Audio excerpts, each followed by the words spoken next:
셨는데요. 오늘 우리가 함께 볼 말씀은 물두멍에 관한 그런 말씀입니다.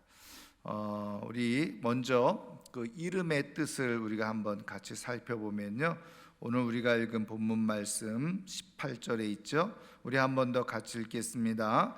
너는 물두멍을 노스로 만들고 그 받침도 노스로 만들어 씻게 하되 그것을 회막과 제단 사이에 두고 그 속에 물을 담으라 그랬어요. 여러분 여기 물두멍 이렇게 있는데 두멍이죠. 물두멍. 여러분 이 물두멍이라고 하는 말은 우리나라 순수한 말이죠. 그래서 물을 많이 담아두고 쓰는 큰 가마나 독, 그거를 두멍, 물두멍 이렇게 이야기하고 있는데 원래 이제 히브리어로는 키오르라는 말입니다. 키오르. 이거는 뭐 대야, 냄비 이제 그런 뜻인데요. 쿠르라고 하는 히브리어에서 왔다는 거예요. 파네다라고 하는 그런 어원에서 왔는데 이제 영어로는 어떤 영어 성경에는 베이신이라고 번역을 해놨어요. 사실은 이제 베이신이라고 하는 것은 대야라는 뜻이기도 한데 이제 요즘식으로 말하면 세면대 뭐 이런 뜻이 바로 베이신입니다. 근데 사실 이제 오래된 더 전통적인 단어는 레이버죠, 레이버. 그래서 킹 제임스 버전 이런 데는 다 레이버. 그래서 이제 레이버는 전통적으로 이제 사제들이 이제 정결 예식을 위해서 사용하던 그런 대야, 그릇, 그것을 레이버 이렇게 사용했다는 겁니다. 자, 그래서 이 시간에는 이게 도대체 뭔가 한번 그림을 한번 보도록 하겠습니다. 뭐 그림을 한번 띄워주세요. 예, 요 그림은 지금 물두멍의 위치가 어디에 있는지, 그래서 여러분 보시는 대로 들어가면서 우리가 이미 이제 배운 것처럼 번제단이 있죠. 그리고 그 뒤에 보면 이제 성막이 있는데 그 번제단과 성막 사이에 저 물두멍이 있습니다. 그래서 이제 성막에 들어가기 전에 저 뒤에 쭉 우리가 보겠습니다만은 제사장들이 오늘 말씀에도 나와 있는 것처럼 손과 발을 씻는 데 사용하는 그 물, 그것이 그릇이 바로 물두멍입니다. 다음 그림을 한 번만 더 보여주시면 잘 보이실지 모르겠습니다만은 저렇게 이제 사용되어지죠. 노스로 만들어졌습니다. 자, 그래서 두 번째 우리 한번 보도록 하겠습니다. 자, 어떻게 만들어졌느냐? 자, 출애굽기 38장 8절 우리 같이 읽습니다. 그가 노스로 물두멍을 만들고 그 받침도 노스로 하였으니 곧 회막문에서 수종드는 여인들의 거울로 만들었더라. 아멘. 이 물두멍은 말 그대로 노스로 만들었어요. 그런데 그 노시 어디로부터 나왔느냐? 회막문에서 수종드는 여인들의 거울로 만들었다 이렇게 되어져 있죠.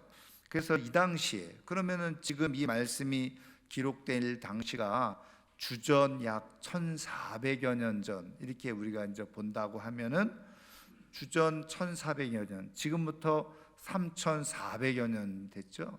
3400여 년 전에 여인들이 자기의 얼굴을 보거나 뭐 옷매무새를 조금 고치기 위해서 사용했던 거울이 있었는데 그것이 노스로 만든 거울이었다는 거예요.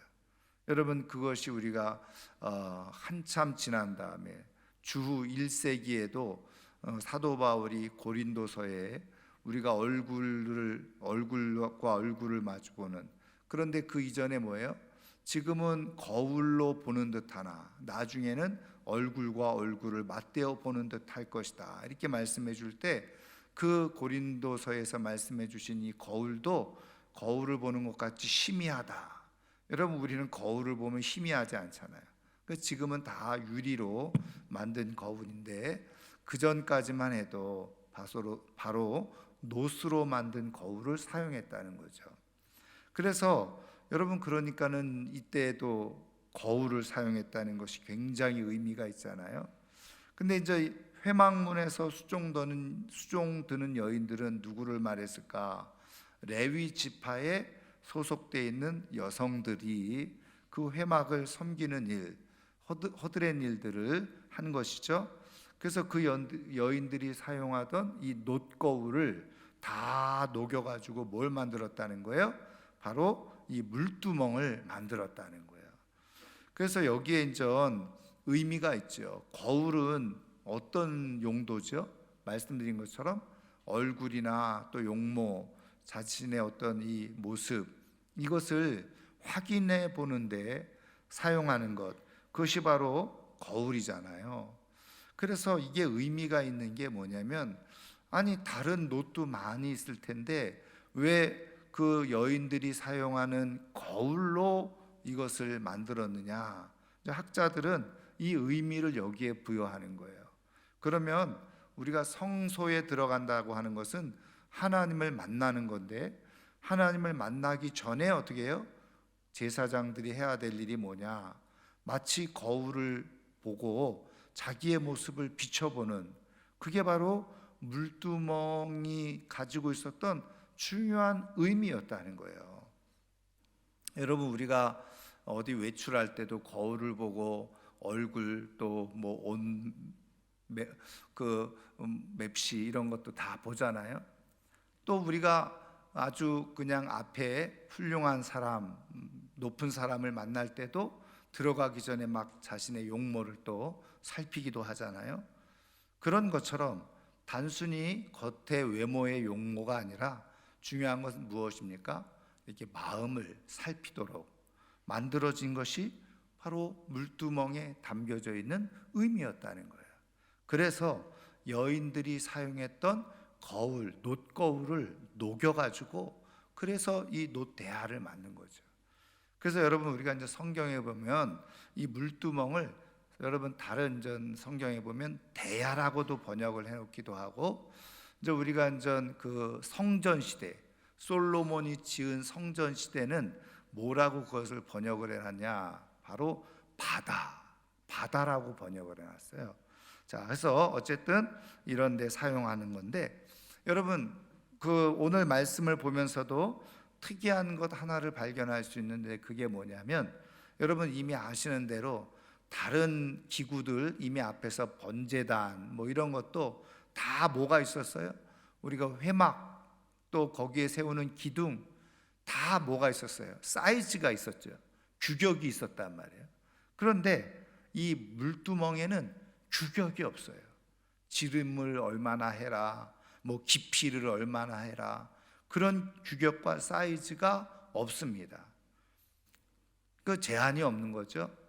그래서 이제 그게 어떤 의미가 있느냐, 이제 뒤에 가서 우리가 좀 살펴보도록 그렇게 하겠습니다. 자, 그 다음에 세 번째, 이제 위치와 내용물. 자, 출애굽기 30장 18절 한 번 더 같이 읽겠습니다. 너는 물두멍을 놋으로 만들고 그 받침도 놋으로 만들어 씻게 하되 그것을 회막과 제단 사이에 두고 그 속에 물을 담으라 그랬죠. 자, 그래서 앞서 우리가 그림에서 본 것처럼 바로 이 제단, 번제단과 그리고 회막, 성소 사이에 그것이 물두멍을 만들어 놓아서 하나님 앞에 들어가기 전에 정결 예식을 위해서 사용한 것이라고 했습니다. 자, 그래서 그럼 의미는 뭐냐? 이제 살펴보면요. 출애굽기 30장 19절부터 21절, 오늘 우리가 읽은 말씀의 내용인데요. 한 번 더 같이 읽습니다. 아론과 그의 아들들이 그 두멍에서 수족을 씻되 그들이 회막에 들어갈 때에 물로 씻어 죽기를 면할 것이요 제단에 가까이 가서 그 직분을 행하여 여호와 앞에 화제를 살을 때에도 그리할지니라. 이와 같이 그들이 그 수족을 씻어 죽기를 면할지니 이는 그와 그의 자손이 대대로 영원히 지킬 규례니라. 아멘. 그래서 성소에 들어가기 전에, 하나님의 임재 속에 들어가기 전에 반드시 손과 발을 씻는 일종의 정결 예식을 한 거죠. 여러분, 사실은 이 손과 발을 씻지만 거기에 담겨져 있는 의미는 무엇입니까? 앞서 말씀드린 것처럼 우리의 마음을 하나님 앞에 깨끗이 씻는다는 의미까지도 거기에 포함되어져 있다는 거예요. 왜냐하면 그렇게 하지 않으면 어떻게 해요? 죽기를 면할지니라 그랬죠. 다시 말하면 죄를 가지고 그대로 하나님 앞에 나아가면 죽게 되어진다는 거예요. 여러분, 하나님은 어느 무엇보다도 죄를 싫어하시잖아요. 그래서 죄 있는 몸을 가지고 하나님 앞에 나아가면 죽게 되어지는 거예요. 그래서 우리가 성경을 보면은 하나님을 만났던 사람들은 다 뭐라고요? 아이고 내가 이제 죽게 되었구나 그렇게 고백을 하죠. 왜냐하면 죄인 된 몸으로 하나님을 만나면 그 당시 유대인들이 가지고 있었던 모든 사고방식은 죽는다는 거예요.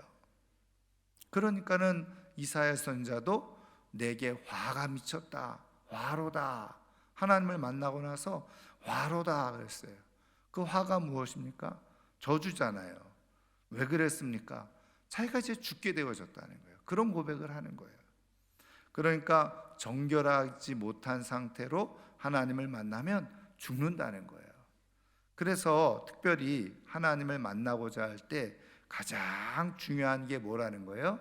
정결 예식을 갖추는 거죠. 그래서 여기에는 손과 발을 씻는 것이기는 했지만 그것이 어떤 의미가 있느냐? 우리의 마음을 씻는 그런 일을 해야만 했다는 거죠. 자, 그래서 야고보서 4장 8절에 이렇게 선포하고 있어요. 우리 한번 같이 읽겠습니다. 하나님을 가까이 하라. 그리하면 너희를 가까이 하시리라. 죄인들아 손을 깨끗이 하라.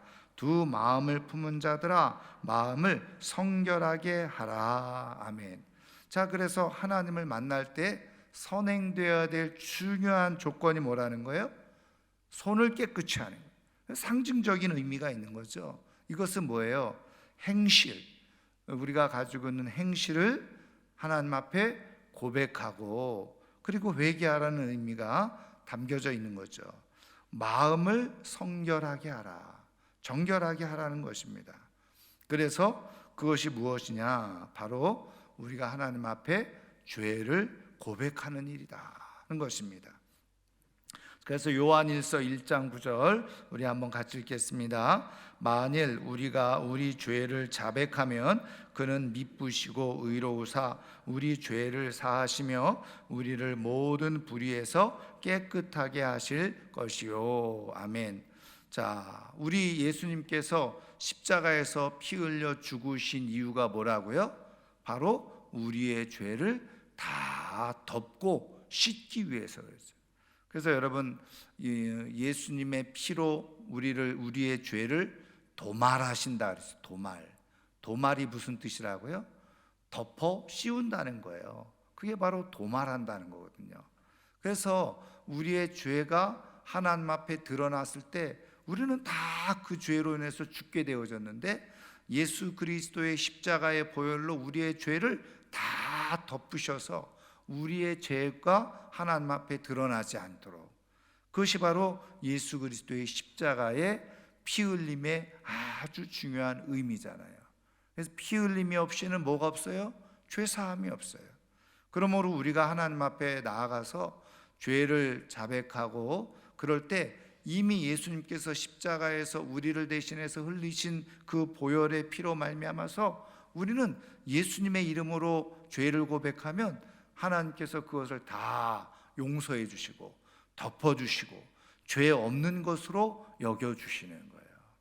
그런 의미에서 우리는 예수 그리스도의 십자가의 보혈로 어떻게 해요? 하나님을 만날 수 있는 그런 은혜, 하나님을 만나도 죽지 않는 그런 은혜를 우리에게 베풀어 주신 거죠. 그런 은혜를 얻게 되어진 것입니다.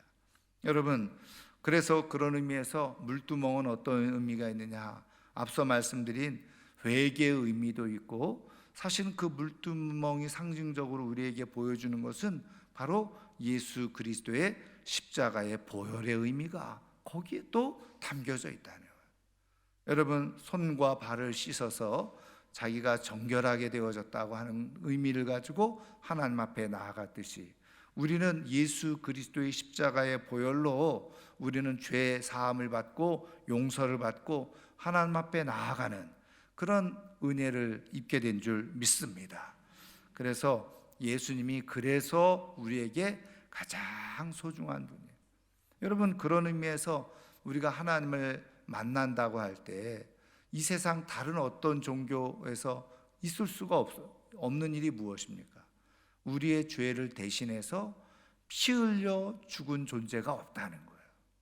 바로 예수님만이 우리의 죄를 도말하시기 위해서 십자가에서 피 흘려 죽으신 거예요. 그래서 우리는 예수님을 믿는 거죠. 예수님을 통해서만 우리는 하나님께 나아갈 수 있다라고 고백하게 되어지는 겁니다. 자, 그래서 오직 예수님만 우리의 죄를 사하는 권세, 하나님의 권세를 가지고 계신 거죠. 그래서 누가복음 5장 20절 보세요. 같이 읽겠습니다. 예수께서 그들의 믿음을 보시고 이르시되 이 사람아 내 죄 사함을 받았느니라. 아멘. 여러분, 성경의 곳곳에 예수님께서 이런 기적을 베푸시고 치유를 베풀어 주시면서 죄 사함을 선언하는 그런 내용들이 여러 군데 기록되어져 있는데, 지금 누가복음 5장 20절은 뭐예요? 중풍병자, 침상체 친구들이 데리고 왔잖아요. 근데 예수님이 계시던 문 앞에 사람들이 다 둘러싸여 있으니까 들어갈 틈이 없었던 거예요. 그래서 이 친구들이 그 중풍병자 침상체 어떻게 했어요? 그 지붕으로 올라가서 지붕을 뚫고 그리고 그 중풍병자를 내렸잖아요. 여러분, 그 4명의 친구가 얼마나 대단한 친구들입니까? 그런데 오늘 예수님께서 그들의 믿음을 보시고 그리고서 어떻게 해요? 그 중풍병자에게 죄 사함을 선포했다는 거예요. 그런데 이제 어쨌든 그 주변에 그 말을 들었던 바리새인, 서기관들, 이런 사람들이 다 수군수군 된 거죠. 왜요? 죄 사함은 누구만 가능한 거예요? 오직 하늘의 하나님만 가능한데 이 예수라고 하는 젊은이가 죄 사함을 선포하니까, 그래서 우리가 잘 아는 것처럼 참남하도다 그런 말을 쓰죠. 옛말인데 여러분, 그게 뭐예요? 신성모독, 하나님을 모욕했다. 하나님만 사용할 수 있는 이 죄 사함의 권세를 저가 사용하다니, 그러면서 이제 예수님을 공격하게 되어지잖아요.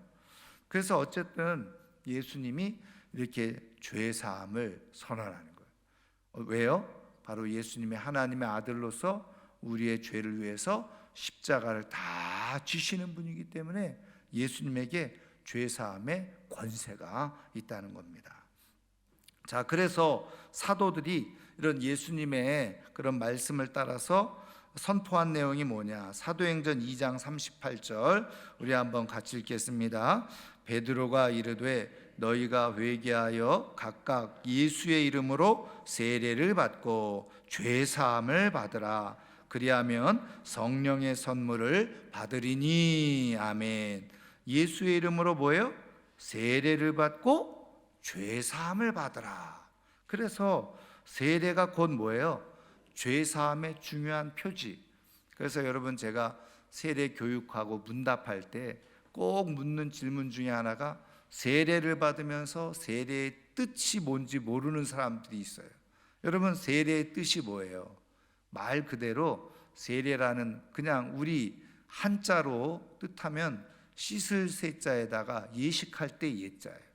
그럼 굳이 그냥 간단하게 표현하면 씻는 예식이죠. 그럼 뭐냐? 우리의 죄를 씻는 예식이 바로 세례식인 거예요. 근데 이제 그 세례는 우리가 성경을 보면 어떻게 표현되어졌습니까? 예수님이 사람들을 어떻게 해요? 로마서 6장을 읽어보면 예수님과 함께 장사되어졌다가 예수님과 함께 살았다. 그래서 이제 그 세례의 원래 의미는 물속에 잠궜다가 꺼내는 거예요. 그래서 물속에 잠그는 것, 그래서 그것이 죽음을 의미하는 거고, 다시 물속에서 건져내는 것을 부활을 의미하는 거죠. 그래서 세례는 뭐냐? 사도 바울은 로마서 6장에 내가 예수님과 함께 죽고 예수님과 함께 살았다. 그게 바로 세례의 의미인데, 한마디로 말하면 내가 죄 씻음을 받고 죄 용서를 받고 이제 옛사람은 다 죽었고 이제 예수 그리스도와 더불어서 새로운 삶을 살게 되어졌다. 새로운 존재가 되어졌다. 그것이 바로 세례의 의미인데, 바로 그것이 뭐라고요? 죄 사함의 의미라는 거예요. 자, 그래서 우리가 세례가 뭐 중요하냐 중요하지 않냐, 마치 세례를 그냥 하나의 형식처럼 생각하기 쉬운데, 그게 아주 중요한 우리가 하나님 앞에 나아가는 그런 의미, 표지라는 거예요. 그래서 여러분, 우리가 잘 알고 있는 것처럼 우리 개신교, 기독교에서 나타나는 중요한 성례, 거룩한 예식은 두 가지밖에 없어요. 뭐예요?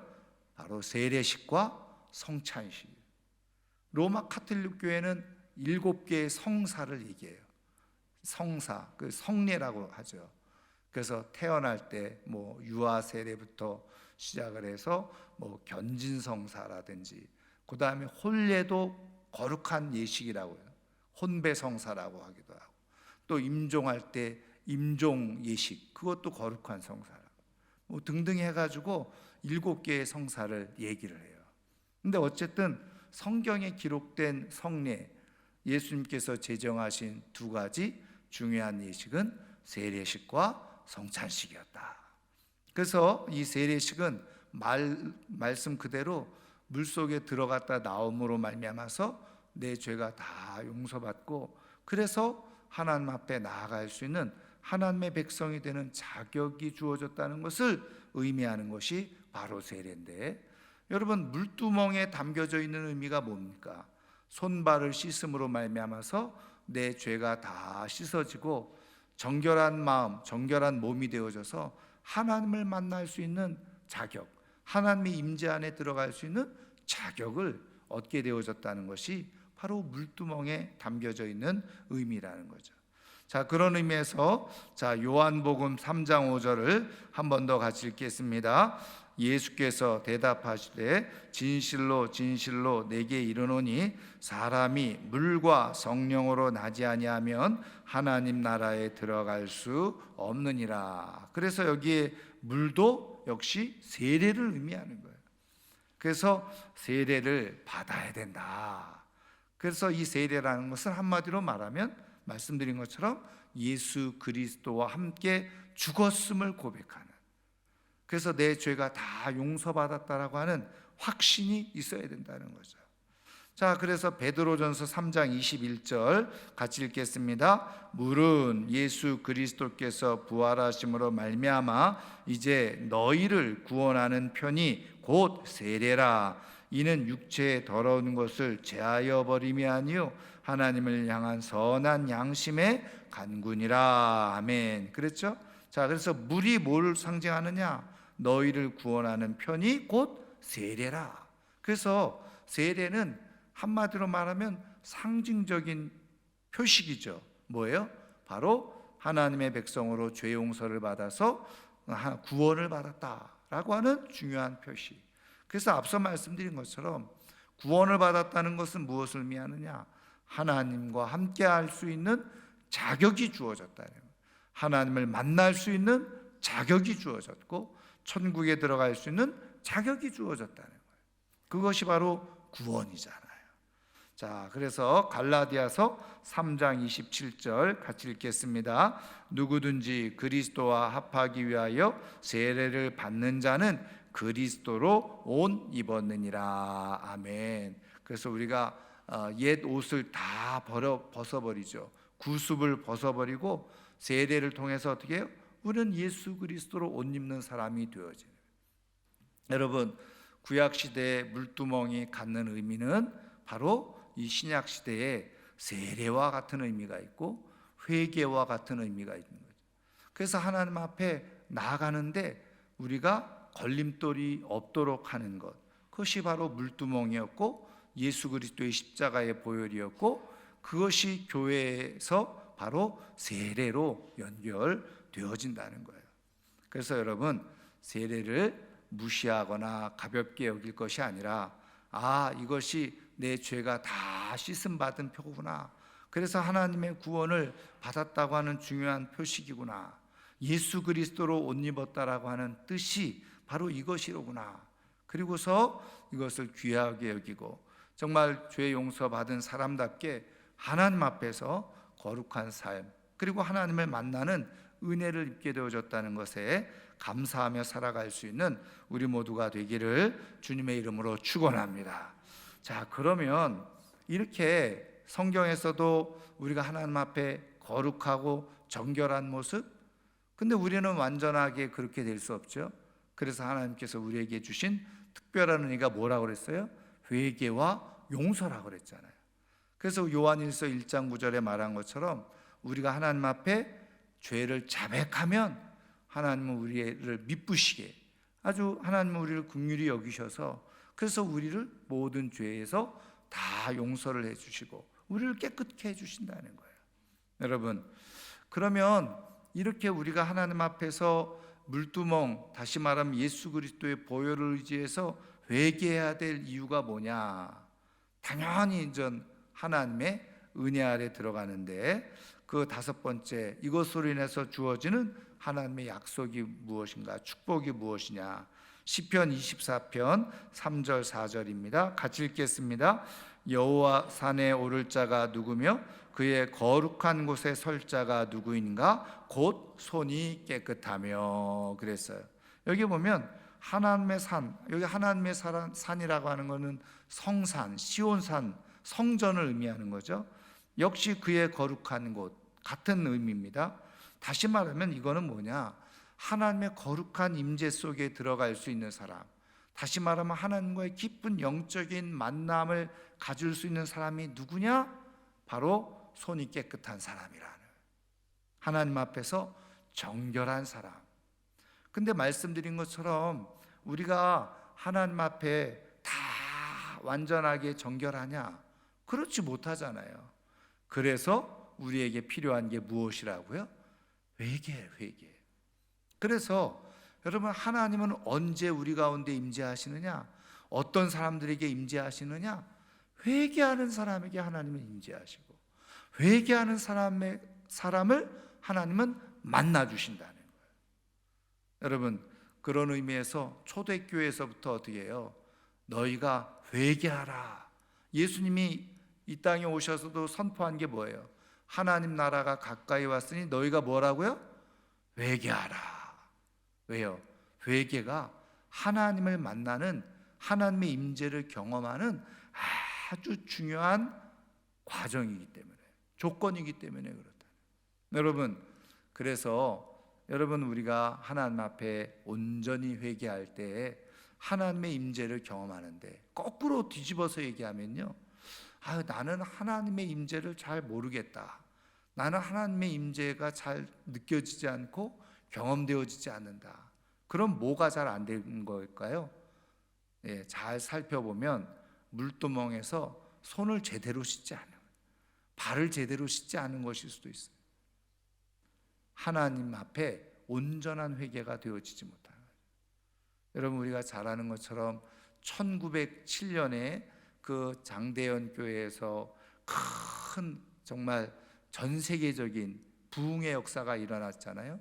그것을 평양 대부흥의 역사라고 얘기를 하는데, 근데 그때 이제 제가도 한번 말씀드렸습니다마는, 그때 그 기록에 의하면요, 회개를 어떻게 했느냐? 하나님, 나를 불쌍히 여기시고 긍휼히 여겨주세요. 이렇게 내 죄가 정말 엄청납니다, 이렇게 추상적으로 회개하지 않았다는 거예요. 그 기록에 보면요, 그때 부흥의 시기의 회개는 육하 원칙에 의한 회개였다는 거예요. 여러분, 육하 원칙이 뭔지 아시죠? 언제, 어디서, 어떻게, 무엇을, 왜, 그게 바로 육하 원칙이잖아요. 그래서 막 교회에서 그렇게 회개를 하잖아요. 그럼 일본 순사들이 뒤에 와가지고 잡아갔다는 거야. 왜? 언제 자기가 무슨 뭘 가지고 잘못을 저질렀는지 회개하니까, 취조하지 않아도 다 자백하니까, 그런 기록도 있다는 거예요. 그 정도로 철저하게 회개를 했다는 거예요. 그랬더니 어떻게 됐다는 거예요? 거룩하신 하나님의 성령의 역사, 하나님의 임재의 역사가 나타났다. 여러분, 성경에 하나님이 내가 거룩하니 너희가 거룩하라, 너희도 거룩하라, 성경에서 하나님이 레위기에 그렇게 말씀하시는 목적은 우리로 하여금 힘들게 하려고 그렇게 하기 위해서가 아니라 뭐예요? 바로 우리에게 하나님을 더 크게 깊이 영광스럽게 경험시켜 주시고자 하는 하나님의 뜻이 있는 거예요. 여러분, 우리가 하나님 앞에 깨끗하게 물두멍에서 제대로 된 회개를 하게 되어졌을 때 우리는 하나님의 거룩한 곳에 하나님의 깊은 임재 속에 들어가는 영광과 축복이 있는 줄 믿으시기를 주님의 이름으로 축원합니다. 그래서 오늘날 회개가 사라진 시대다. 회개가 사라진 믿음, 회개가 사라진 교회. 그래서 회개하라고 그러면은 듣기 싫어하죠. 그런데 그렇다고 회개를 말하지 않아요. 그러다 보니까 어떻게 된다고요? 하나님의 영광이 나타나지 않아요. 왜 오늘 이 시대는 부흥이 없느냐? 바로 회개하지 않으니까 부흥이 없는 거예요.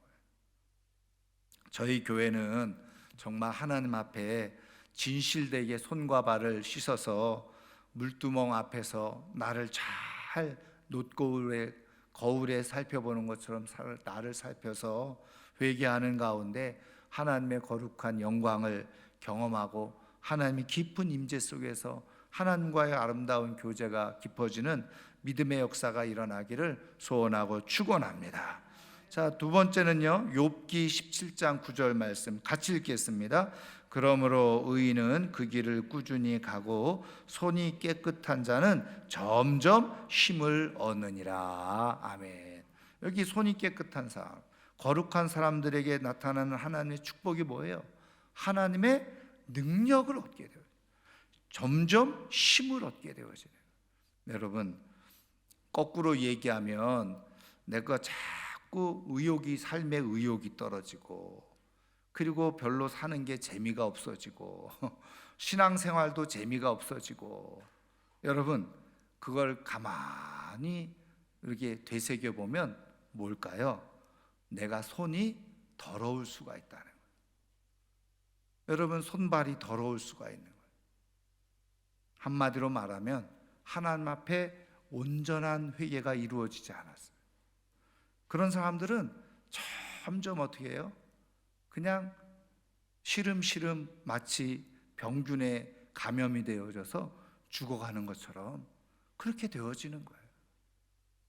여러분, 저는 우리 모두가 정말 하나님 앞에 거룩하게 회개함으로 말미암아서 용서를 받고 정결함을 얻어서 하나님께서 주시는 새로운 능력과 힘을 얻고 날마다 힘있게 살아갈 수 있는 하나님의 사람들 되기를 주님의 이름으로 축원합니다. 그래서 하나님 앞에 정결하고 깨끗하면 하나님이 공급해 주시는 힘이 있어요. 그 힘을 가지고 정말 주어진 삶을 돌파하면서 힘있게 아름답게 살아갈 수 있기를 주님의 이름으로 축원합니다. 마지막 시편 18편 20절 같이 읽습니다. 내 손의 깨끗함을 따라 내게 갚으셨으니. 아멘. 여러분, 다윗이 고백한 거죠. 하나님은 어떤 분이시냐? 우리에게 거룩함을 말씀하시고 거룩한 사람들에게 하나님은 뭐 하신다는 거예요? 갚아주신다, 보상해 주신다. 여러분, 우리는 이 세상의 삶을 살아가면서 내가 조금 다른 사람들과 다르게 좀 거룩하게 살아가려고 하고 좀 다른 모습으로 살아가려고 하면 손해본다는 생각을 많이 하잖아요. 그렇죠? 그런데 여러분, 기억하세요. 여러분, 하나님께서 다 카운터하고 계시다가 어떻게 해요? 하나님이 다 보상을 해주시는 거예요. 다 갚아주시는 거예요. 여러분, 그런 하나님을 믿으시기를 주님의 이름으로 축원합니다. 여러분, 하나님 앞에서는요 절대로 공짜가 없어요. 내가 하나님의 말씀을 가지고 좀 세상과 좀 다르게 구별된 모습으로 살아가려고 하다 보니까 좀 불편할 수도 있어요. 조금 손해가 되어지는 것처럼 느껴질 수도 있어요. 그런데 그렇게 내가 조금 더 거룩하게 살아가려고 할 때에 하나님은 그때는 그냥 지켜보고 계세요. 그래서 내 인생에 손해가 된 것 같아. 뭔가 부족해진 것 같아. 뭔가 일이 꼬이고 안 된 것 같아. 그런데요, 믿으세요. 분명히 하나님께서 다 갚아주시는 역사가 있게 된다. 여러분, 다윗이 지금 이렇게 손의 깨끗함을 따라 내게 갚으셨다, 이렇게 고백한 게 어떤 사건을 두고 이런 고백을 했을까요? 우리가 잘 아는 것처럼 사울 왕 정말 억울하게 다윗 쫓겨다니면서 도망다니는 신세가 됐잖아요. 사울 왕이 죽이려고 하니까. 근데 이유도 없이 그냥 사울 왕이 성경대로 표현하면 악신에 사로잡혀. 여러분, 성경에는 악신에 사로잡혔다라고 표현하고 있지만 그걸 요즘식으로 표현하면 뭐라고 그럴까요? 질투에 사로잡힌 거죠. 요즘의 심리학적인 표현으로 하면 질투와 시기에 사로잡힌 거예요. 그래서 어떻게 해요? 나보다 조금 잘 되는 꼴을 못 보는 거죠. 나보다 조금 인기 있는 꼴을 못 본 거예요. 여러분, 사울이 그렇게 마음이 확 뒤집어진 이유가 뭐예요? 사울은 천천히요, 다윗은 만만이라. 사람들이 다윗을 더 좋아하니까 그냥 사울이 미쳐버린 거예요. 시기와 질투에 완전히 그 마음과 영혼이 사로잡힌. 성경은 그것을 뭐예요? 악신이 그를 움직였다는. 그래서 다윗을 죽이려고 해요. 근데 여러분, 우리가 잘 아는 것처럼 그런 다윗이 거꾸로 사울을 죽일 수 있는 기회가 3번이나 있었잖아요. 그런데 함께 있었던 동료들도 다윗에게 지금이 찬스다, 지금이 기회다, 죽이라. 그런데도 어떻게 해요? 우리가 잘 아는 것처럼 다윗이 어떻게 했어요? 하나님께서 기름 부은 자를 내가 왜 내 손에 피를 묻히냐. 여러분, 그런 고백, 그게 그거예요. 내 손을 깨끗하게 했다는 거예요. 그런 죄 짓는 자리에 내가 들어서지 않은 거예요. 그랬더니 어떻게 돼요? 때가 되어지니까 하나님께서 그걸 그대로 다 갚아주셨다. 그게 바로 다윗의 고백. 여러분, 오늘도 그래서 하나님은 어떤 사람을 찾고 계세요? 손 깨끗한 사람을 찾고 계시죠. 그리고 우리가 설령 조금 부족해서 실수할 수도 있어요. 그런데 어떻게 해요?